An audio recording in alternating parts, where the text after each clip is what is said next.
Bonjour Arnaud Rousseau. Bonjour Saleh Badria. Le gouvernement propose un débat à l'Assemblée nationale suivi d'un vote sur le traité de libre-échange avec les pays du Mercosur. Est-ce que c'est une bonne nouvelle pour vous ? Oui, c'est une bonne nouvelle que le Premier ministre ait annoncé qu'il souhaitait mettre cette discussion à l'Assemblée la semaine prochaine. Mais ça ne sera pas suffisant parce que ce sujet, c'est un sujet européen. Et si la France semble alignée au moment où on se parle, et encore une fois, on s'en réjouit, on a besoin de continuer à convaincre nos partenaires européens. C'est ce que nous faisons, nous, avec nos partenaires des syndicats agricoles européens qui se sont tous unanimement prononcés en défaveur de cet accord sur le plan agricole, et faisons en sorte qu'ils soient capables de convaincre leur gouvernement pour que demain, on puisse dire non à cet accord, en tous les cas, sur son volet agricole. Vous espérez qu'avec le vote des parlementaires, la France se montre unie, plus solide pour contrer ce traité de libre-échange ? Oui, je crois que c'est un signal important qui serait envoyé. On va attendre que cette discussion ait lieu. Mais vous savez, l'agriculture française est la première agriculture européenne, et la politique agricole commune est la première politique européenne. Elle structure la construction européenne depuis 1962, et donc ce signe envoyé serait un signe positif, évidemment. Vous dites pas d'accord en l'état. En l'état, ça veut dire que pour vous, il y a des choses qui sont négociables. Vous ne rejetez pas le principe même d'un accord avec les pays du Mercosur. Si, on a été très clair. On a dit sur le volet agricole, pour nous, c'est non. Et c'est pas non peut-être ou oui mais, c'est non. Donc ça veut dire pas d'accord avec le Mercosur. Ça veut dire pas d'accord tel qu'il est écrit aujourd'hui. Moi, j'entends aussi qu'un certain nombre d'autres secteurs d'activité économique puissent avoir des intérêts offensifs. Mais en tous les cas, aujourd'hui, l'agriculture est celle qui est la contrepartie. C'est celle qui perd en France et en Europe. Et donc, évidemment, pour nous, c'est non. Vous êtes sûr d'avoir vraiment à y perdre ? Est-ce qu'on n'est pas en train d'assister à un changement historique de la politique agricole française, la FNSEA, qui deviendrait anti-libre-échange ? Non, pas du tout. Nous, on a redit que, évidemment, il fallait continuer à échanger. On le fait et on a besoin de continuer à échanger. D'abord parce que dans un certain nombre de productions, on n'a pas ce qu'il faut. Et notamment, par exemple, le soja. Et c'est pour ça qu'on travaille à un plan protéines pour essayer de réduire la dépendance européenne. Que ceux qui nous écoutent et qui boivent leur café ne l'auront pas directement en production européenne demain. Et puis que par ailleurs, on a des produits exportés. Nos fromages, nos céréales, nos vins justement, spiritueux. pour le fromage, pour les viticulteurs, cet accord du Mercosur, il est bien, en fait. Oui, mais ils ont compris c'est une partie de l'agriculture. Ils ont compris, les viticulteurs, que quand on le fait avec des normes qui ne respectent pas le cadre européen, quand on le fait avec aucune traçabilité, quand on ne respecte pas les accords de Paris, bien évidemment, on le fait dans des conditions qui sont déloyales. Et ça, c'est non. Mais vous entendez quand même la Commission qui se veut rassurante par rapport à ce traité. Bruxelles assure par exemple que les produits importés doivent respecter les exigences européennes en matière de sécurité alimentaire. Pas de viande aux hormones, pas d'OGM.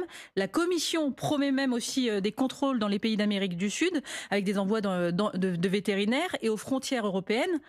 Malgré les contrôles, vous n'êtes pas rassuré. Non, mais comment voulez-vous qu'on mette en place demain ce qu'on ne fait pas aujourd'hui ?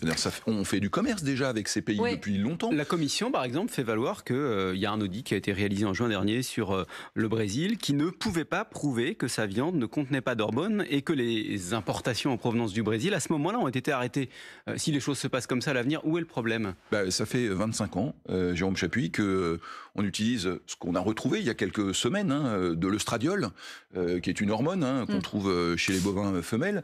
On sait que sur la volaille, il y a aussi des accélérateurs de croissance. Donc tout ça est connu, peu ou pas contrôlé. Ça ne concerne d'ailleurs pas que le Mercosur. D'une manière générale, c'est 3% seulement des produits qui viennent de pays tiers qui font l'objet de contrôle. Et donc nous laisser croire que dans les semaines qui viennent, on fera ce qu'on n'a pas fait depuis 25 ans, ça me paraît un peu juste dans le moment. Mais là, encore une fois, la Commission dit que ça a été fait en juin dernier. Dans ce cas précis, en l'occurrence. C'est des choses qui arrivent, en tout cas. Vous ne le niez pas, ça. Visiblement, d'ailleurs, si on le dit et que en plus la Commission le constate, elle ne fait qu'abonder dans notre sens. Et c'est une bonne chose. Je crois que tout le monde reconnaît aujourd'hui, mais même à la Commission dans les couloirs, qu'effectivement, sur le plan agricole, il y a une difficulté. Et c'est la raison d'ailleurs pour laquelle ils étaient prêts à des compensations. Donc quand vous êtes prêts à des compensations, c'est que vous êtes conscient qu'il y a un problème. Il faut quand même rappeler les ordres de grandeur, peut-être, parce que quand vous parlez de... Parce qu'il y a la question de la qualité, effectivement. Il y a la question de la qualité de la viande qui peut être importée, puis il y a la quantité. Vous, c'est pas votre sujet, la quantité. Vous dites que en fait, c'est pas le problème du Mercosur, c'est plus la qualité. Parce que si on prend les chiffres des importations qui sont envisagées, c'est 99 000 tonnes de bœuf par an qui pourraient être envoyées, soit un steak par Européen par an. Ça, c'est acceptable. Je dis que au-delà des quantités, parce que pour la viande bovine, c'est 99 000 tonnes, plus ce qu'on appelle le quota Hilton de 60 000 tonnes, donc vous voyez, mais je veux dire, déjà aujourd'hui, on commerce. Hein, et aujourd'hui, le sujet de fond, c'est d'arrêter cette Europe passoire qui impose à ses producteurs nationaux ou européens des contraintes qu'elle n'exige pas de ses contreparties. Là, c'est le Mercosur en ce moment, mais on pourrait parler de l'Ukraine, qui depuis des mois, alors que ce pays est en guerre, se bat pour ses frontières et pour la démocratie, nous envoie des produits agricoles qui ne respectent pas nos standards. Vous voyez bien la limite de l'exercice. Aujourd'hui, on a les standards les plus élevés de production en Europe, ça protège nos consommateurs, ça protège les Français. La question de fond derrière, c'est qu'est-ce qu'on met dans l'assiette des Français, et le combat que nous menons, c'est le combat pour l'assiette des Français dans les 30 prochaines années. Mais pardon de revenir aux ordres de grandeur, parce que c'est important. Est-ce que quand on parle de 1,6% de la production totale de l'Union européenne, c'est de nature à déséquilibrer totalement la filière en termes de quantité et en termes de qualité? Jérôme Chapuis, c'est 1,6% sur cet accord, plus ce qui est déjà emporté et qui est en dehors de l'accord. Nous sommes arrivés en cumulatif avec l'ensemble des accords de libre-échange à des sujets qui ne sont plus supportables. Mais je vais vous donner les chiffres pour que les auditeurs comprennent bien. Aujourd'hui, en France, on importe 55% des poulets qu'on consomme dans ce pays. On importe 60% de nos légumes, on importe 60% de nos moutons, on importe 40% de nos légumes, on importe 25% de notre viande bovine. Vous voyez bien que le sujet, c'est pas de se focaliser sur 99 000 tonnes de viande bovine. Le sujet, c'est notre souveraineté alimentaire et la manière dont on défendra demain l'assiette des Français. Et c'est là qu'une question se pose, vous concernant Arnaud Rousseau, parce que le président de la FNSEA que vous êtes s'oppose clairement au traité de libre-échange entre l'UE et le Mercosur. Mais Arnaud Rousseau, l'entrepreneur, lui, a investi au Brésil. Vous présidez le conseil d'administration du groupe Avril, c'est le Sueur, Puget, etc., et qui a acquis Azevedo, une entreprise brésilienne qui est spécialisée dans l'huile de ricin et ses dérivés. Ainsi, vous avez un accès vous-même, via votre entreprise, un accès privilégié au marché sud-américain. C'est pas un peu contradictoire là ce que vous faites ? Pas du tout, mais je m'en suis déjà expliqué, je veux le refaire ici. Ce qu'on prépare avec le groupe Avril qui appartient au monde agricole, c'est d'abord la protection des prix, parce que on va parler du Mercosur, j'espère qu'on va parler du revenu. On veut défendre le revenu de l'agriculture. Et pour ça, on a besoin de préparer l'avenir. Et ce que fait cette filiale du groupe Avril, qui n'est pas ma propriété personnelle, mais dont j'ai l'honneur de présider le conseil d'administration, c'est d'investir notamment sur la décarbonation. Et pour ça, on a le numéro 1 européen de l'oléochimie. C'est une fierté pour l'agriculture française, parce que l'oléochimie, c'est ce qui va préparer l'après-pétrole. Et pour ça, on a besoin d'un certain nombre de produits qu'on ne trouve pas en Europe, parce que le ricin... Donc vous êtes obligé de commercer avec le Brésil. Mais on le fait depuis longtemps. Votre entreprise au Brésil, elle va commercer avec l'Union européenne. Pas du tout, parce que 87% de ce qui sera fait au Brésil restera au Brésil, mais qu'en revanche, on va chercher la technologie. Parce que quand vous n'avez pas le produit ou la technologie, vous n'êtes pas capable d'avoir l'ensemble du SPREC pour préparer l'avenir. Je redis que c'est très cohérent d'aller regarder sur l'ensemble de la planète ce qu'on peut ramener demain en France pour être les champions de la décarbonation et comment on va ramener le pétrole. Parce que moi, je veux aussi parler de l'avenir de l'agriculture dans un moment où c'est extrêmement difficile. C'est le rôle d'Avril de préparer l'avenir de l'agriculture française et de lui proposer des solutions nationales, mais il y a aussi des choses bien qui se passent ailleurs et c'est notre rôle d'y être pour, encore une fois, préparer l'avenir. Je reviens au mouvement Arnaud Rousseau et à ses modalités. La FNSEA ne cible pas les préfectures, ne veut pas de blocage pour le moment. Un autre syndicat, la coordination rurale, affirme vouloir provoquer un chaos pour se faire entendre. Pourquoi cette différence entre vous ? Parce que nous, on est le syndicat responsable depuis 80 ans et que, évidemment, vous voyez bien qu'aujourd'hui, dans la situation dans laquelle est la France sur le plan politique, ce qui se passe au plan international, j'entendais encore l'Iran menacé de l'arme nucléaire. Je veux dire, quand on est un responsable menacé sur le plan agricole du chaos, ça n'est pas ni notre ADN, ni la volonté qu'on a d'aller chercher des solutions. La coordination rurale est irresponsable ? Oui, écoutez, dans le moment dans lequel on est, pour lequel c'est très difficile pour l'agriculture, vous savez, il y a à peu près la moitié des exploitations qui sont en situation d'urgence, qui ne savent pas comment elles vont passer l'hiver. Les gens sont extrêmement abattus, d'abord parce que les conditions météo ont été très difficiles cette année, parce qu'ils ont l'impression que depuis le printemps, les choses n'avancent pas au bon rythme, parce qu'ils ne voient pas arriver leurs solutions dans leur cours de ferme, et donc tout le monde est à bout. Et quand vous êtes à bout, appelé au chaos, je considère que c'est totalement irresponsable. Si on vous pose la question, c'est qu'il y a une toile de fond, Arnaud Rousseau. Les élections aux chambres d'agriculture ont lieu en janvier prochain, c'est tous les 6 ans. Est-ce que ça pousse certains au jusqu'au-boutisme, à la surenchère ? Écoutez, vous poserez la question à la coordination rurale. C'est à vous qu'on vous pose la question. Est-ce que moi, c'est de la surenchère ? Je voulais vous répondre vous pourrez toujours faire plus que plus. Moi, je considère que demain, aller affamer les Français ou promettre le chaos, alors qu'on a observé hier qu'il y avait 6 départements en action à la coordination rurale et que nous, on était dans 85, montre bien l'échelle du sujet. Mais moi, je suis pas là pour commenter ce que fait la coordination rurale. Moi, je vais vous parler de ce que porte la FNSEA et ce qu'on fait avec les jeunes agriculteurs.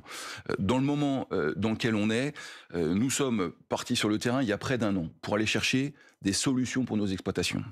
On a considéré que ce qu'on avait obtenu au printemps n'allait pas assez loin et on l'a mesuré en disant qu'on avait été chercher à peu près 1/3 des promesses qui nous avaient été faites.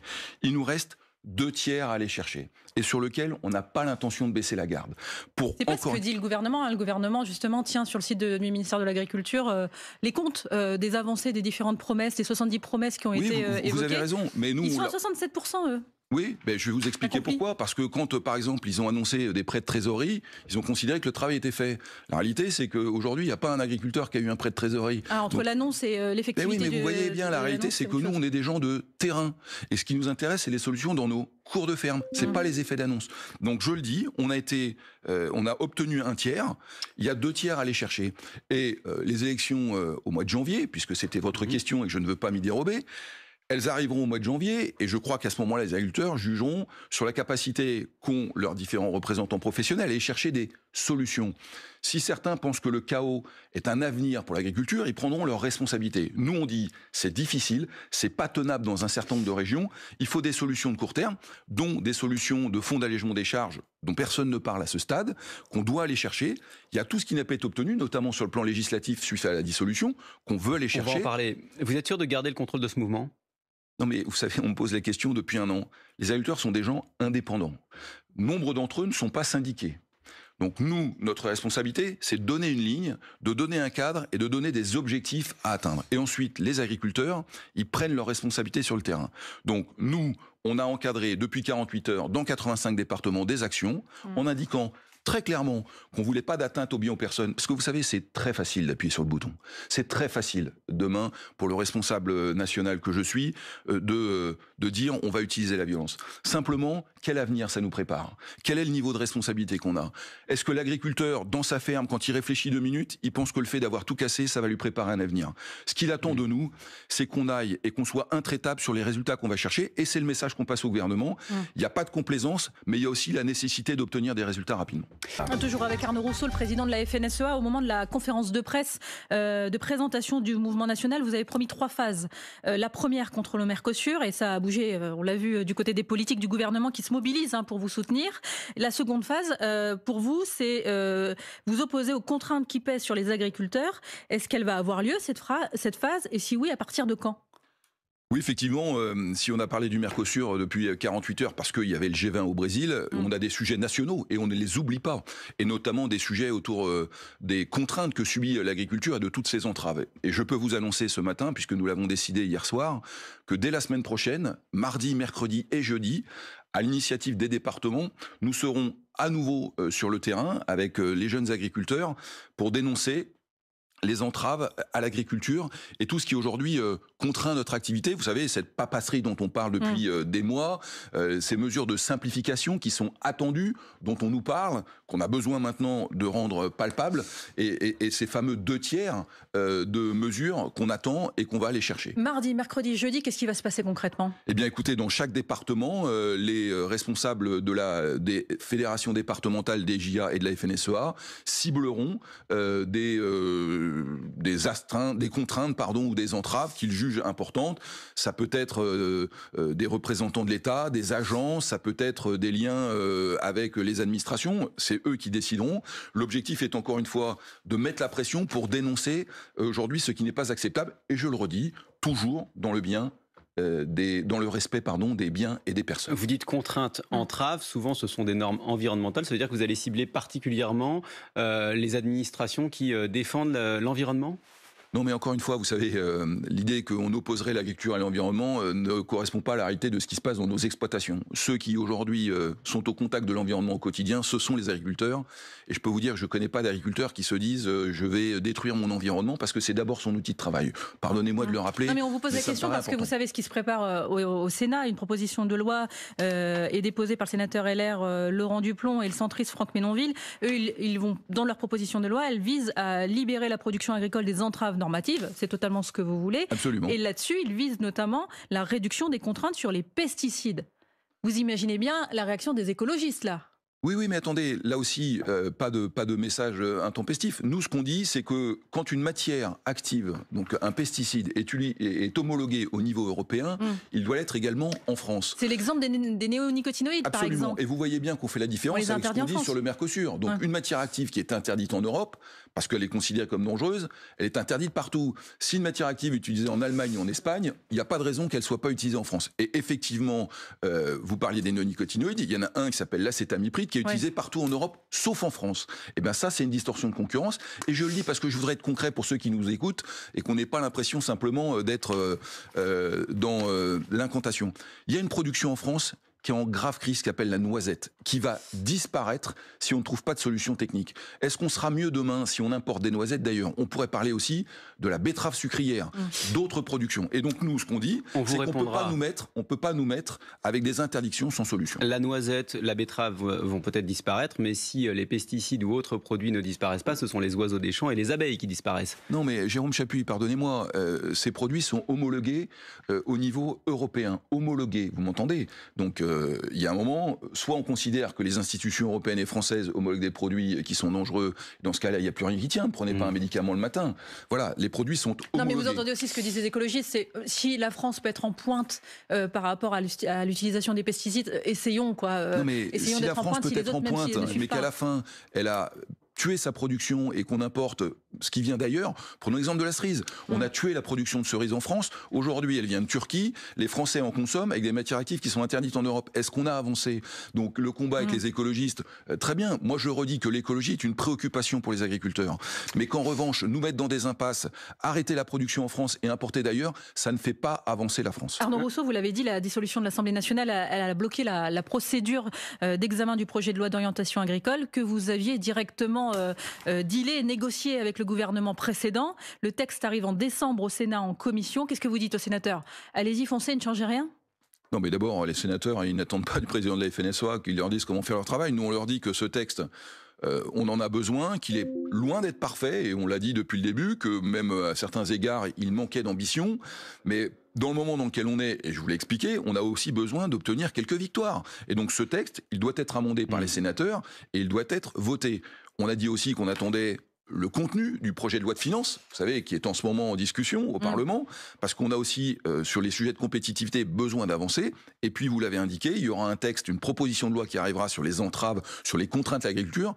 Et j'ai observé que plus de 180 sénateurs avaient co-signé ce texte. C'est une bonne nouvelle. Mais tout ça doit se concrétiser dans nos cours de ferme. Je le redis, à un moment, l'agriculteur, dans l'état d'esprit qui est le sien en ce moment, a besoin d'observer concrètement dans sa cour de ferme les résultats obtenus. Il faut qu'on parle aussi de la rémunération des agriculteurs. C'était l'un des grands sujets du mouvement de l'hiver dernier.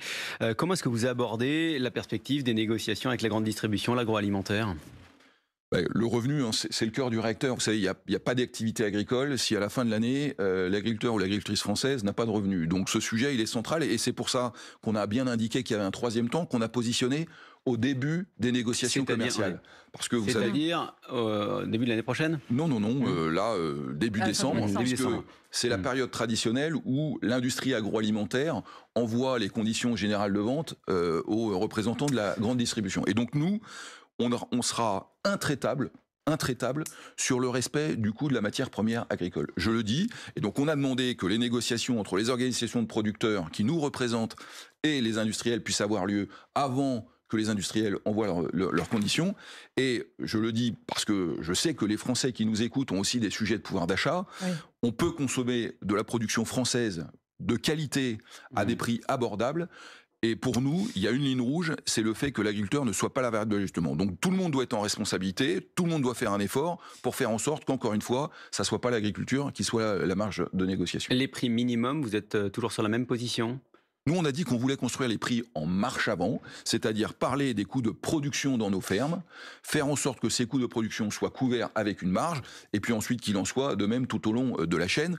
Laisser penser qu'il y aurait des prix minimums et qu'on pourrait les négocier avec des conventions trimestrielles ne nous paraît pas sérieux à ce stade. Un chiffre quand même qu'on attend aussi, c'est celui des exploitations qui sont en difficulté. Michel Barnier annonçait début octobre des prêts garantis par l'État pour les exploitations touchées. Ces prêts, c'est déjà ça, c'est déjà bon à prendre? D'abord, ces prêts, au moment où je vous parle, les agriculteurs ne les ont pas. Et je rappelle que M. Attal, le Premier ministre, avait dit la même chose. Donc, encore une fois, ça va dans le bon sens. Ce qui compte pour nous, c'est la concrétisation. Alors, on est un peu plus confiant cette fois-ci parce que les banquiers se sont engagés. Ce qu'on nous dit au moment où je vous parle, c'est que les premiers fonds pourraient être libérés aux alentours du 15 décembre. Mais encore une fois, on en parle depuis près de 6 mois. Il y a combien d'exploitations qui ont besoin de ces prêts garantis par l'État? Écoutez, nous verrons. Il faut avoir, il y a des critères techniques, 20% de perte de chiffre d'affaires, mais on pense que c'est au moins la moitié des exploitations agricoles françaises qui auront besoin de ces relais. Et puis je le dis, pour un certain nombre d'entre eux, c'est déjà trop tard. Il faut aller plus loin, et notamment sur des mesures d'allègement des charges. Vous connaissez en même temps le contexte économique, hein. Oui, je connais le contexte économique, mais je redis que quand il y a eu la Covid, tout le monde a été aidé. On arrive à un moment où le contexte économique est plus compliqué. Mais encore une fois, c'est la question de l'avenir et de la production et de notre souveraineté alimentaire qui est en jeu concernant la question agricole. Débat qui concerne l'agriculture chez nos voisins espagnols. Hier, le Premier ministre Pedro Sánchez a annoncé l'augmentation des régularisations, 300 000 contre 200 000 actuellement, en ciblant notamment, en parlant notamment de l'agriculture, en disant que c'est important pour la main-d'œuvre agricole qui peut représenter jusqu'à 25 à 50% de la main-d'œuvre dans certains secteurs. Est-ce qu'il faut faire la même chose en France ?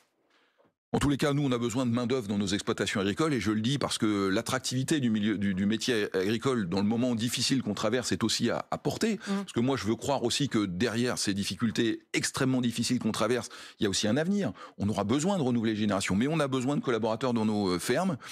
Et aujourd'hui, indépendamment de la question politique, de la régularisation ou pas, qui ne nous appartient pas, nous, on travaille, notamment avec l'État marocain, pour faire en sorte qu'avec l'Office français de l'immigration, on puisse avoir de manière régulière des travailleurs qualifiés, de qualité, qui viennent de manière ponctuelle dans nos exploitations, notamment au moment de la récolte des fruits et des légumes ou des vendanges. Mais alors vous préférez les partenariats plutôt que la régularisation ? Non mais encore une fois, nous, on a besoin de collaborateurs. Sur le sujet politique, on laisse ça aux gens dont c'est la responsabilité. Nous, ce qui est sûr, c'est qu'aujourd'hui, on ne trouve pas la main-d'œuvre en France dans un certain nombre de métiers agricoles et qu'on a besoin, pour continuer à assurer la production en France, de bras formés. Et plutôt que de commenter, on a été chercher des solutions et on a aujourd'hui essayé de mettre en œuvre un certain nombre de solutions. Une dernière question sur la ministre, Annie Genevard, la nouvelle ministre de l'Agriculture. Quels sont vos rapports avec cette nouvelle ministre de l'Agriculture, sachant que beaucoup, en cette crise, parlent d'une ministre transparente ?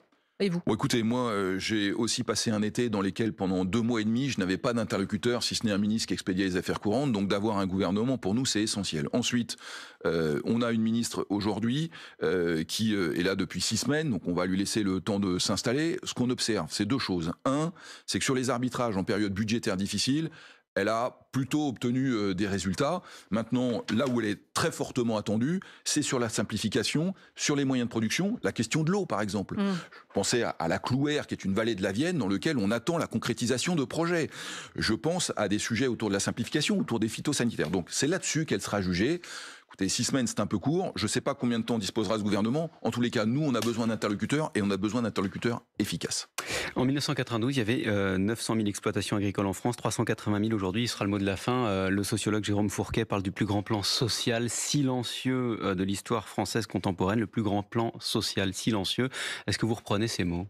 Oui, c'est exact. Alors moi, j'utilise le terme de secteur d'ajustement, comme l'a été la sidérurgie, comme l'a été le textile en France. C'est plus qu'un ajustement à ce niveau-là. Écoutez, voilà, en tous les cas, à chaque fois qu'une ferme disparaît, ça fait pas une ligne dans les journaux, ça n'est ni Michelin, ni Auchan.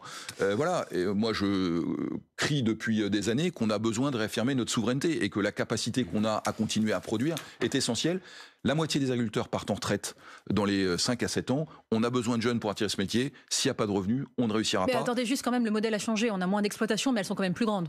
Non, mais ça ne suffit pas. Vous savez, quand vous avez des animaux, il y a un moment, il y a une limite.